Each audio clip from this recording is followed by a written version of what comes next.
Picture this. You're selling your widget to a prospect, everything seems to be going well, you're getting right to the end, you're about to close, and they go, Royce, this all sounds great, but I need to speak to my partner first. Damn. What do you got to do? Well, luckily, this video is all about objection handling. Today we're going to go over what are the different types of objections that people have, how to avoid them before they come up, and then if they do come up, how can we resolve them? So, first things first, what are the different types of objections? Well, there's basically 4 different types that you'll generally get. The first is price. The person thinks that your service or product costs too much and they don't feel like they can afford to buy it. The second is the quality of the service. The third is the trust or the relationship between the potential buyer or the salesperson. And then the last would be their stalling, right? So how do we make it so that these objections don't come up in the first place? Well, part of the salesperson's job is to make sure that any of the potential things that could worry the buyer are talked about long before you go to close. If you're getting these objections, all that really means is that you've tried to close a little bit too early. So let's get into how to cover these objections before they come up. First, let's go with price. Price is probably the easiest one to deal with because while you're detailing all the features and benefits of your product or service, you're going to be going through what the return on investment is. If you're dealing with something where the return on investment is strictly money, well then that one's an easy one because you're generally not going to be offering a solution where the return on investment is less than the cost of the product or service that you're mentioning. So while you're going through, you want to show them the economic upside, what they stand to gain in a dollar value. But let's say for a second that you don't have a strict dollar amount that they're going to get. Let's say that your product or service saves your prospect time. Well, in that case, they're spending money and they're not seeing necessarily a tangible good that they're getting out of it. So you want to be able to frame things in a way where they understand that that extra time that you save them is going to turn into more money for them or their business or whatever it is that that prospect does. So let's say, for example, you sell someone accounting software that saves them 10 hours a month worth of work. Well, you want to be able to illustrate the fact that not only does your service have all of these great features and benefits that will make their life easier, you want to illustrate the fact that it saves them 10 hours a month.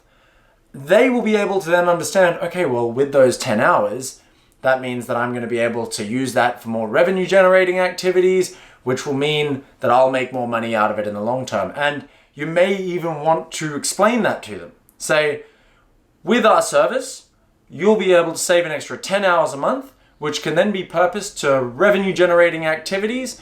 And I'm sure that you'll be able to see the clear return on investment when that 10 hours is spent a lot better. Just makes it so that when they get to the point of hearing the price, they already understand that they're going to end up making more long term than what it's going to cost them. All right, so how do we go about fixing the quality of service objection? Well, that really comes down to understanding the features and benefits of the product or service that you're selling, which really is the entire job of sales. You want to be able to illustrate not only what makes your product or service different, but how that's going to benefit the end user as well. So let's say as an example, I go into a computer store. I'm shopping for a new computer and the salesperson says, this computer has 32 gigabytes of RAM, which is 8 times as much as your current computer, which only has 4 gigabytes. Well, that's the feature. The benefit is that this new computer will go a hell of a lot faster than my old piece of junk. The next type of objection that you would generally get would be a trust or relationship objection. Now, these ones are generally a little bit more hard to spot because it's not like they're talking about something very specific like the price or the quality, or they're not saying necessarily that they want to stall by speaking to a partner or something like that.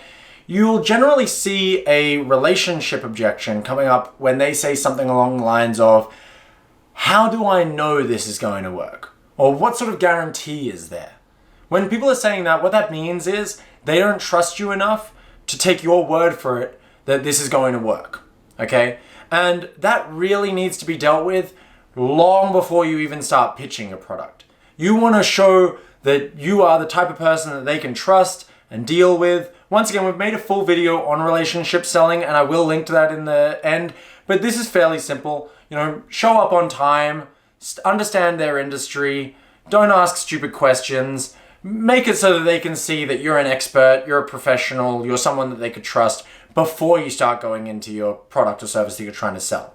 If you just launch right into the sales pitch without setting the frame of the fact that you are the type of guy they trust, or if you turn up 10 minutes late or anything like that, they're really not going to believe that the rest of what you say is true. So once again, there'll be another video on that, but basically make sure that they trust you before you start actually pitching the product in the first place. Otherwise, you're going to come across as a greasy salesman, which is not what any of us want, right? The last type of objection people generally deal with is the stalling objection. I need more time to think about it. I need to speak to my partner. Give me a call in the new year. We're really busy with the holidays right now. Things like that.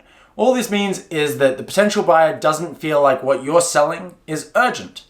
And to build urgency, you can't really just tell them that what it is urgent. You need to use the tone of your voice to illustrate how urgent it is. Look at this as an example. Let's say you were bleeding out and I was to come up to you and say, "Hey friend, it looks like you're bleeding out of your arm. I think that maybe we should go to the hospital." Or if I was to say, "Hey man, it looks like you are bleeding out right now. We need to go to the hospital and get this taken care of immediately." Even though it's essentially the same thing that's being said, the tone of voice really dictates what needs to be done. If I was to come up to you and be like, "Hey, your arm's bleeding out. We need to go to the hospital," you're probably not going to think it's a big enough deal for us to actually take care of. And then you'd pass out dead on the floor and I would have no friend. So with selling, it's essentially the same thing. You need to make sure that when you're talking about why action needs to be taken now, you use a tone of your voice that shows that it is important, not that it is important, right? So let's say that you've gone through all of these steps, you feel like you've done it all properly, but the objection still comes up. Maybe the prospect wasn't paying enough attention, or they didn't understand something properly, or you didn't explain something clearly enough. Regardless, they've brought up the objection. They have a worry that they need resolved before they're ever going to buy your product or service. Well, now you need to take 4 clear steps to make sure that they understand that that problem actually isn't a real issue for them, okay? And those 4 steps are going to be: first, clarify the objection from their perspective. Second, reframe the objection in a way that shows them the value. Third, you want to compare the pros and cons of making a decision versus not making a decision. And lastly, you just want to make sure that that objection has been cleared. So now let's go through this in a real world example. Let's use my first sales job. I used to sell leads directly to businesses. Let's say I was selling a package that was $1,000 a month that would generate 100 leads a month and get them 20 clients generally. So fairly standard package. I'm going through, I'm about to close, and they say, whoa, Royce, I can't afford $1,000 a month. That price is way too high. Now, I don't know whether or not they can actually afford $1,000 a month, but I know that this package is right for them. So if the package is right for them based off of all of the needs assessment that I've done, and I know that this is what's going to bring them the most value, you don't just start discounting or destroying your solution. You want to make sure that they understand that that objection isn't really valid. And if they want your product or service, they need to go with the solution that you recommend because you're the expert. So first, you want to clarify what their objection is from their perspective. And I may sort of say something like, "Why do you believe that this price is too high?" What this does is it shows them that not only do I understand that price is their main objection, but I'm really wanting to understand where they're coming from so that everything that we talk about after this is in the context of me understanding their issue. Okay? Once they've given me their explanation, I then want to reframe that objection in a way that shows them that they're going to be getting value from my solution.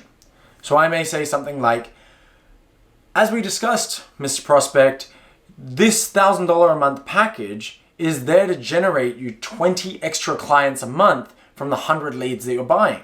So now that you've reframed this objection, it's not just about the fact that they're going to be paying $1,000 a month. They're paying $1,000 a month for 20 clients a month, right? That's what they're getting for that money. So the context now isn't just the cost, it's the cost plus the value. Once we've done this, we then want to go into the pros and cons of making a decision versus not making a decision. You want to tell them that both options are there because they know that both options are there, but you also want to show them what will happen with either scenario. So I would usually do that like this. Mr. Prospect, as we discussed, you can choose one of two options here. Option A, you get the package that I'm recommending. It would cost you the $1,000 a month. It would get you the 20 clients a month that you're after, which would, of course, not only pay for itself, but create a huge return on investment long-term for you. And we've gone over this. The other option is you don't go with the package that I've recommended, which of course is fine.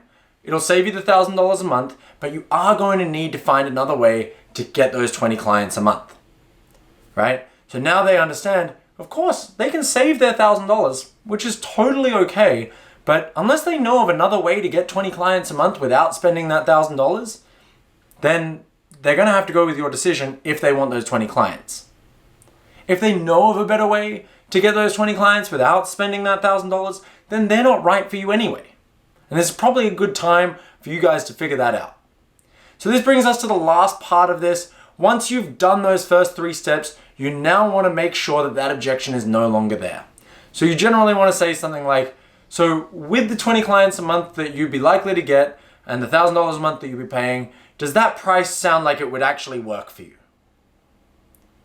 If they say no, then it means that they still have other issues that you need to deal with, but hopefully at that point, price should no longer be an issue. And this would be the same if you're dealing with any of these objections. You just want to clarify what it is from their perspective, make sure that you reframe it in a way that isn't just about their issue, but also about the value they're going to get. Show them the pros and cons of going with your decision versus not going with your decision, and then make sure that that issue is no longer a real objection. So this has been our video about objection handling. I hope you've all got some value out of it. If you have any questions whatsoever, please leave them in the comments and I will make sure to answer any. If you have any feedback on how these videos could do better, please let me know. I want to bring as much value as I can, and I hope you all have a great day. Keep crushing this month's commission. Bye guys. Hey guys, I'm back again. Here's the video that I was talking about relationship selling. Let me know what you think.